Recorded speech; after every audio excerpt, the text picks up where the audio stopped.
மகர ராசிக்காரர்களுக்கு ஓடிக்கொண்டே பணம் வரக்கூடிய அமைப்பு இப்போது உண்டு. 12ஆம் இடம் அதிக சுபத்துவமாக இருக்கிறது, 6ஆம் இடம் இருக்குது. சுப கடன்கள் ஏற்படும்.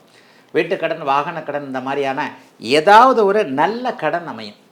கடன் அமைகிறத போய் பெருசாக சொல்கிறீங்களே அப்படின்னு பார்த்தா, வீடு வாங்குறதுக்கு கடன் வாங்கணும், வாகனம் வாங்குறதுக்கு, வண்டி வாங்குறதுக்கெல்லாம் கடன் வாங்கத்தானே செய்யணும். அந்த மாதிரியான ஒரு பொருள் வாங்குறதுக்கு, ஒரு வீட்டுக்கு அட்வான்ஸ் கொடுக்குறேன், நிலத்துக்கு அட்வான்ஸ் கொடுக்குறேன், பரவாயில்லைங்க சக்திக்கு மீறி தான் மாதம் கட்டணும், பரவாயில்ல கட்டிடலான்ற ஒரு தைரியம். இந்த மாதிரியாக 7.5 சனி முடிஞ்சு போச்சு. கிரகங்கள் எல்லாம் மெதுவாக ஓரளவுக்கு நல்ல நகர்ந்தெல்லாம் தான் இருக்குது. தனிப்புதன் இப்போது ராசியை பார்க்கிறார். அதாவது உங்களுடைய ராஜயோகாதிபதியும் 9ஆம் அதிபதியுமான தனிப்புதன் 7ஆம் இடத்துலேருந்து ராசியை பார்க்கிறார். மனைவியால் பாக்கியம் போன்றவைகள் கண்டிப்பாக உண்டு. கணவனை பற்றின கவலைகள் கொஞ்சம் மகராசிக்கார பெண்களுக்கு விலகும். மிக முக்கியமாக புருஷனுக்கு வேலை இல்லை, பிள்ளைக்கு வேலை இல்லை, இந்த மாதிரியான நிலைமையில் 2 பேர் சம்பாரிச்சுக்கிட்டு இருந்தது இப்போ சுருங்கி போச்சு, ஒருத்தரால் வருமானம் வந்துக்கிட்டு இருக்குது. இந்த மாதிரியான அமைப்புகள் எல்லாமே இப்போது கண்டிப்பாக மகர ராசிக்காரர்களுக்கு நிவர்த்தியாகக்கூடிய அமைப்பு, சந்தோஷம் இருக்கக்கூடிய அமைப்பு கண்டிப்பாக உண்டு.